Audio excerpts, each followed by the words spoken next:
இந்த வீடியோல நாம ரெண்டு விதமான நியூஸ் பார்க்க போறோம். அதுல முதல் நியூஸ் என்ன அப்படின்னா, பிரபல தெலுங்கு டைரக்டரான கிரிஷ் அவர்கள் போதைப் பொருள் கடத்தல் வழக்குல கைது செய்யப்பட போறாரு அப்படிங்கிறது டோலிவுட்ல இப்ப மிகப்பெரிய ஒரு டாக்கா போய்கிட்டு இருக்கு. டோலிவுட்ல one of the best director தான் கிரிஷ் அவர்கள். இவர் தமிழ்ல சிம்பு அவர்களை வச்சு வானம் படம் எடுத்திருந்தாரு. இந்த படம் மிகப்பெரிய ஒரு வெற்றி பெற்று இருந்துச்சு. இப்ப தெலுங்கு சூப்பர் ஸ்டார் பவன் கல்யாண் அவர்களை வச்சு ஹரிஹர வீரமல்லு அப்படிங்கிற படம் இயக்கி வந்துகிட்டு இருக்காரு. இதோட ஷூட்டிங் ரொம்பவே விறுவிறுப்பா போய்கிட்டு இருக்கு. இந்த ஒரு நிலையில சமீபத்தில் ஹைதராபாத் போலீஸ் போதை கடத்தல் விவரமா ஒரு பிரபல ஹோட்டலுக்கு ரைட் போயிருந்தாங்க. அண்ட் அங்க கிரிஷ் அவர்கள் அது மட்டும் இல்லாம பிரபல ப்ரொடியூசரான கேதர் அவர்கள் அண்ட் லிசா கணேஷ் ஹீரோயின் இவங்க 3 பேருமே அந்த ஒரு ஹோட்டல்ல இருந்திருக்காங்க. அண்ட் இவங்க 3 பேருக்குமே இதுல சம்பந்தம் இருக்கா அப்படிங்கிற தோணியில போலீஸ் இப்ப விசாரணையை தொடங்கியிருக்காங்க. முதல் வேலையா இந்த 3 பேருமே போதைப் பொருள் உட்கொண்டு இருக்காங்களா அப்படிங்கிற டெஸ்ட்டை தான் போலீஸ் எடுக்க போயிருக்காங்க. அதுல ஃபர்ஸ்ட் நபரான தயாரிப்பாளர் கேதார் அவர்கள் போதைப் பொருள் சாப்பிட்டிருந்திருக்காரு அப்படிங்கிறது அப்பட்டமா தெரிய வந்திருக்கு. லிசா கணேஷ் அவர்கள் அந்த ஒரு டெஸ்ட்டுக்கு ஒத்துழைப்பு தரல அப்படிங்கிறதும் தெரிய வந்திருக்கு.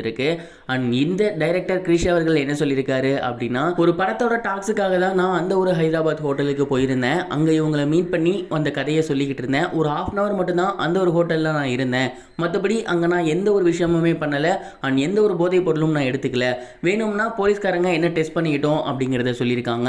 பிரபல டைரக்டர் இந்த மாதிரியான விஷயத்துல சிக்கியிருக்கிறது எல்லாருக்குமே மிகப்பெரிய ஒரு ஷாக்கா மாறி இருக்கு. அண்ட் இந்த ஒரு விஷயம் இப்போ டோலிவுட்ல ரொம்பவே வைரலா போய்கிட்டு இருக்கு. சமீபத்தில் கூட மும்பையில் 50 கிலோ போதைப் பொருள் கிடைச்சிருந்துச்சு. அண்ட் அதோட மூல காரணம் தமிழ்நாட்டை சேர்ந்த ஜாபர் சாதிக் அவர்கள் அப்படிங்கிறதும் தெரிய வந்துருச்சு. இப்போ அவர் தலைமறைவா இருக்காரு. கூடிய சீக்கிரத்தில் அவர் மாட்டினார்னா தமிழ் இண்டஸ்ட்ரியிலுமே எத்தனை பேர் இந்த மாதிரியான இஷ்யூஸ்குள்ள உள்ள வருவாங்க அப்படிங்கிறத யோசிச்சு பார்க்க முடியல. அண்ட் இப்போ சினிமாவில் இந்த ஒரு கலாச்சாரம் அதிகமாயிருச்சோ அப்படிங்கிற மாதிரி தோணுது. நீங்க இந்த ஒரு விஷயத்தை பத்தி என்ன நினைக்கிறீங்க? உங்களோட தாட் என்ன அப்படிங்கிறத கமெண்ட் பாக்ஸ்ல ஷேர் பண்ணுங்க. இது ஒரு புறம் இருக்க, தமிழ் சினிமாவோட பிரபல டைரக்டரான செல்வராகவன் அவர்கள் சமீபத்தில் சோசியல் மீடியால ரொம்பவே ஆக்டிவா இருக்காரு. அவர் லைஃப்ல நடந்த ஏராளமான விஷயங்களை ஷேர் பண்ணி வந்துகிட்டே இருக்காரு. அந்த வகையில் இன்னைக்கு காலையில் அவரோட சோசியல் மீடியா பேஜில் ஒரு போஸ்டர் ஷேர் பண்ணியிருந்தாரு. அதில் அவர் நல்ல கட்டையான மீசியோட ஒரு போலீஸ் கெட்டப்ல இருக்காரு.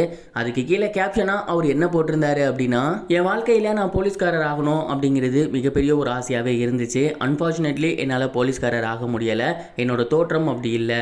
ஆனால் போலீஸ் ஆகலைனாலும் போலீஸ் போல ஒரு தோற்றத்தை என்னால் எப்போதுமே வச்சுக்க முடியும். அதுக்கு உதாரணம் தான் இந்த ஒரு ஃபோட்டோ அப்படின்னு அந்த ஃபோட்டோவை ஷேர் பண்ணியிருந்தாரு. அதில் பார்க்க ரொம்பவே சூப்பராக இருக்காரு. அண்ட் இதற்கு முன்னாடியுமே அவர் பீஸ்ட் படத்தில் போலீஸாக நடிச்சிருந்தாரு. ஆனால் யூனிஃபார்ம்லாம் போடாத ஒரு போலீஸாக தான் இருந்தார். ஸோ இந்த ஒரு கெட்ட பார்க்கும்போது வேற ஏதாவது ஒரு படத்தில் போலீஸாக கமிட் ஆகியிருப்பாரோ அப்படின்னு ரசிகர்கள் கேள்வி எழுப்பி வந்துகிட்டு இருக்காங்க. எது எப்படியோ அவர் நடித்தாலே நல்லா தான் இருக்கும். நீங்கள் இந்த ஒரு கெட்டப்பில் அவர் எப்படி இருக்காருன்னு நினைக்கிறீங்க? அண்ட் அவர் போலீஸ் கெட்டப் போட்டால் நல்லா இருக்குமா? உங்களோட தாட்டை கமெண்ட் பாக்ஸில் ஷேர் பண்ணுங்க. இது வரைக்கும் கனெக்டிங் டிவிக்கு சப்ஸ்கிரைப் பண்ணனா மறக்காம சப்ஸ்கிரைப் பண்ணிக்கங்க. உடனடி அப்டேட்ஸ் பெறுவதற்கு நோட்டிஃபிகேஷன் பெல்லையும் கிளிக் பண்ணிக்கங்க.